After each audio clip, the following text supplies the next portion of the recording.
maybe there's just a little part of me that could feel sorry for CAG because they are going to... Feels like his team, and he is. I love that about him. It's something I love about him. He's also, like, he has not only a lot of his HP, but his life as well, as Shui, through that narrow angle on top of Pool, almost detonates him with a pipe. Catches June, excuse me, taking another fight through the hatch, but in the process, it's only June who loses his life. Efak makes it back, though, onside Dirt. Has to retreat completely and likely join the rest of his team with only 17 seconds remaining. That means this one is going to be late as hell from CAG. One player caught in the main hallway. Everybody caught, it seems, off guard by the defense. And as Anderton drops the hatch, the last player remaining, he is a day late and $1 short to this Arsenal execute as Falcons take... Shield should be dealt with, but instead it's just going to pseudo deal with another problem, and that's going to be one of the Vulcan packs. Zaka's going to grab a kill there over onto Leafyfact. That does something to even things out here, and with Leafyfact's position and where Zaka was, you can only imagine he was on the flank. Now we're going to start to see the Bees sent into those popular positions, and Brede very hot on shooting out that canister. But with June falling,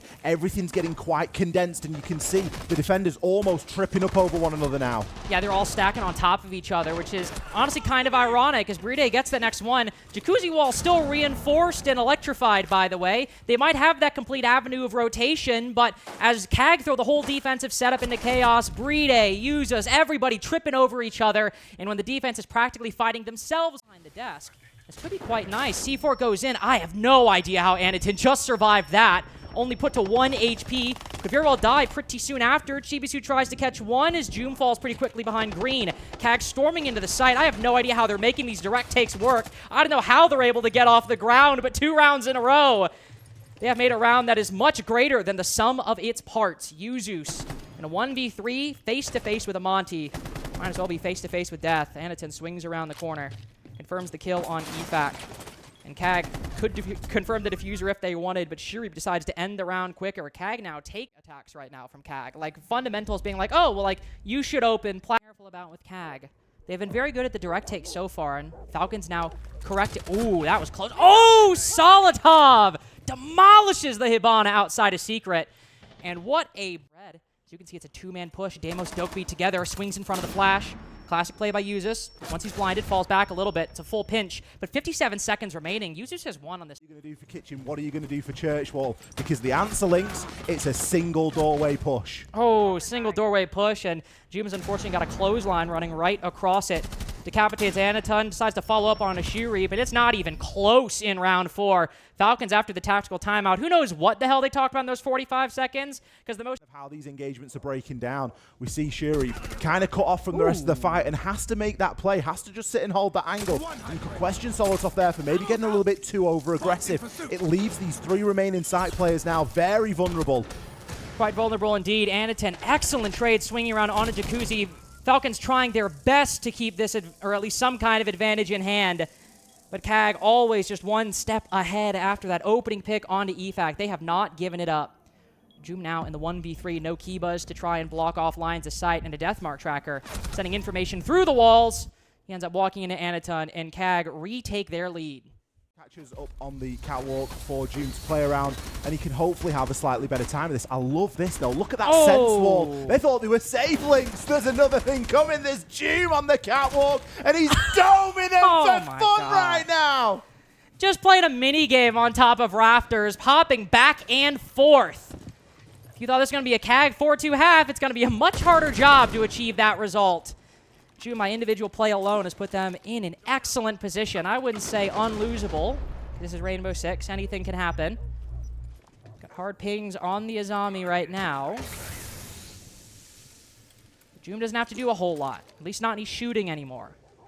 The threat he poses is merely by the obstacle that he's created. The knowledge that if they want to just rush into the site, they've got to deal with a player behind them, as well as the plethora up front. 4 players, in fact, who almost line up for Zaka on red. Yuzus able to land that trade. Efak also good for 1. Chibisu gets Joom, and that is as hollow and pyrrhic a victory as you could possibly get in this round. As Joom basically won this one within 45 seconds, and Falcons have just been going through the motions. You've got to be able to clear a catwalk player, haven't you? You have to be able to clear a garage player under any circumstance. The bulletproof camera is still feeding information away, and it is only a matter of time. Consider that CAG had 6. Sometimes during kickoff, there have been times where, like, I have wanted to say that. Just play Falcons are just in a bit of a zone right now. They just want to play, if they want to play quick. Just getting ready. No, that DMR is excellent. Glaz, though, that's unfortunate. Okay, we're using a C4 to clean that up. I mean, you don't know who's out there. You don't know who's on Metal Bow. You want to play it safe. I'm going to give Chibisu credit for that. Plus, he got the Glaz in the disadvantage. Finding one of those yokais especially will be quite nice going into this low time execute. But Solotov trying to decide where he should push. Not only might he end up pushing into the blitz, but pushing a player that's sat behind a Kiva barrier right now. Bit of a difficult position for Solotov, especially if he's lacking support. EFAC will find a kill in the interim, but as CAG maintain their advantage in this blitz, continues to be alone. Anaton just sprays across his screen, finds one pretty easily, and now EFAC with 5 seconds remaining, a shotgun floor. What the hell was that? Quad kill by EFAC, but that'll still be the round, as on time CAG close it, but I do not know how EFAC won that. To reinforce it, so that's something you got to worry about now that he's targeted as well.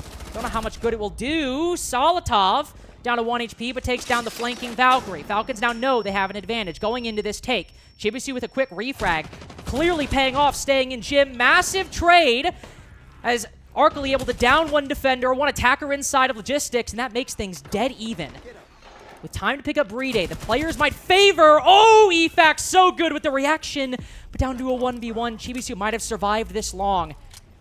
EFAC will use the information to keep the Azami at bay, watching her push closer, ready for the pre-fire, but Chibi, they are leaving no stone unturned. Chibi now on the target. You can see there's a lot of action going on there as well, especially under the Lion Scan. It's going to be Brede from that jacuzzi wall to cut him off. Not able to rotate back down toward Master Bedroom and get himself further in. And look at this HP that's getting chipped away. But DD in a very aggressive position now. Just swinging, able to take the fight on the window, but with a nade at his feet, nowhere to run. Anaton's hopped all the way down rafters just to retake up red. Could find a direct line of sight on these players who are all funneling around Cash. Instead, looking to take the 1v1 with the player on plat, but the 417, it gets the job done even if you don't land the headshot. Falcons, 2 rounds in a... No, they've all gone back over to plat side. We need to go back and try and retake out. And that information, and you got to be worried about him calling a gun over. It seems the execute might actually be coming pretty quickly as the Candelas burst. All 4 tossed by Joom. Looking to take a fight in Logi with the shotgun, but still waiting. Maybe just holding flank watch, waiting for someone to rotate as the kill's happening pretty much anywhere but here. Anaton even goes down on the opposite side. EFAC winning that engagement, and it's all done. Within 5 seconds, they throw the Candelas, and we're sitting here thinking Joom's going to... Top of that flag there, that's going to give a good little pause onto those main stairs and somewhere that is very unlikely to be checked. Some big aggression coming out here. Jim, look at him go. He's already had 1 pop-off round. Is he about to have another? Surely he doesn't just move into the site. Surely he doesn't just take the round by full force. He makes that decision, and Chibisu reminds him that the game is still going. Might be a 5v2, but that's 40% of CAG remaining inside of the site. And look at how things have shifted. Diffuser dropped in the middle on AK, Soliton Scanner, and Dokubi Call used. Just for a straight-up 2v2. Round the corner, EFAC finds one. Picks up an 8 in the process to throw over towards Arkley in blue. Oh, and he spots the next with that Soliton Scanner. Developer decision years ago to bring Snake into the game, now making this 1v2 borderline impossible for Arkley. Yuzu's with the cross, will find him, and Falcons close the book 7-4 against CAG, sending